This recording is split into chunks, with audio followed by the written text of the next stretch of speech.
Fehr. I'm with the Mental Health Education Resource Center in Winnipeg. We're a resource that brings lots of stuff to you.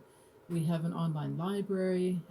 We do have a center, but right now during the COVID 19 period of time, we're closed to the public. So, one of the reasons I'm coming to you via video is because we really want to make our center and our services accessible uh, to everybody. And doing these videos is one way of accomplishing that.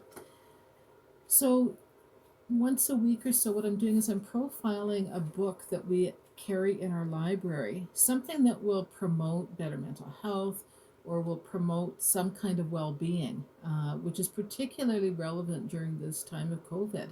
So, today I wanted to talk a little bit about creativity.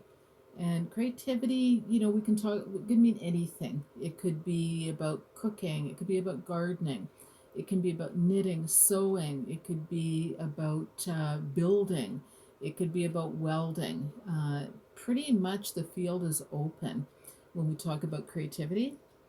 But one of the things that can happen to people is that over time we kind of get out of touch with what our creative gifts are. My belief, and I practice my creativity is in visual form. I'm a visual artist. But I've had many blocks and periods of time over my life where I felt really out of touch with my creativity. I felt that there was something missing, and I didn't really know how to express myself. But there was a deep longing and a deep desire inside of me to do that. So, getting back to what I was saying earlier, or started to say, is that a lot of us feel that. We feel somehow that either we have to be very talented or we have to create something that other people will admire uh, in order for us to express our creativity. So I kind of want to throw that on its head a little bit because one of the things that blocks our creativity more than anything is that belief system. Is It could be that our beliefs that we have nothing to offer, that we have no talent, we have no creativity within ourself or personality from inside of us. So that's one of the things that really blocks us from being able to express ourselves. The other thing that can be really detrimental to our creativity is criticizing. Again, we're putting ourselves down. So if we tell ourselves, yeah, I've got no talent, I've got no ability, and then if we attempt something and we critique it right away, that's another detrimental burden, that we put on ourselves and blocks any kind of creativity, any kind of creative expression. So the theme that I'm kind of going to introduce right now is about it's never too late. There's an excellent book that we have in the Merck Library that I ordered recently, but this book has been around for a while, and it's written by Julia Cameron. I don't know if anybody of you have heard of Julia Cameron. She wrote The Artist's Way, which is a really groundbreaking book about uncovering our creativity from the inside and doing a creativity recovery plan and process.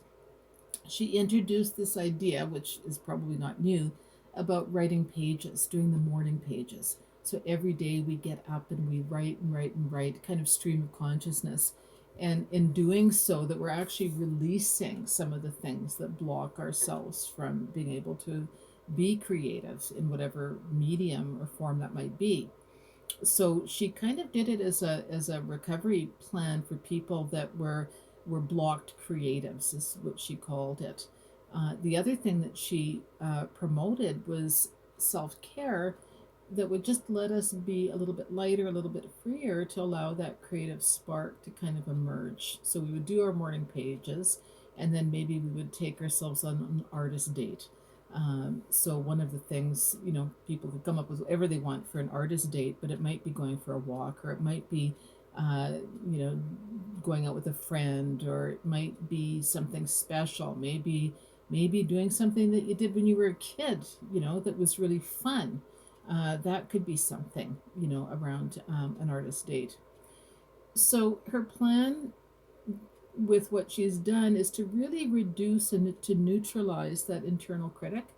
And sometimes that critic we've carried for a long time, it might be somebody told us, oh, you can't do that, you're no good at that, or you can't draw, or they laughed at you when you read a piece of poetry out loud, or you had a teacher or a parent that was really hard on you.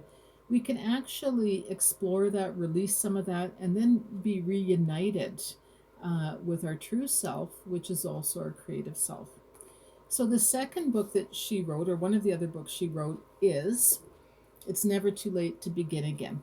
And so, what this book is, it takes a lot of the principles of the artist's way and applies them to those of us who are a little bit older, midlife or older, so 50 plus could be.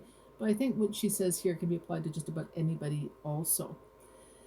So, for instance, I'm going to give you a little bit of example about myself. Now, I have been a drawer all my life, ever since I remember. Little kid, I used to draw, draw, draw, and it really felt like it was something that was not just something I like to do, but it was part of me.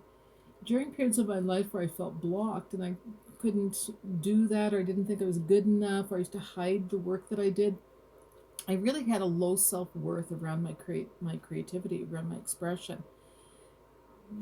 Back and even though and I had periods where I was very expressive and maybe had more that I could do, but because I was so self-critical, I wouldn't put myself out there publicly. I wouldn't take classes or finish them because I was afraid other people would look at my work and that it would fall short.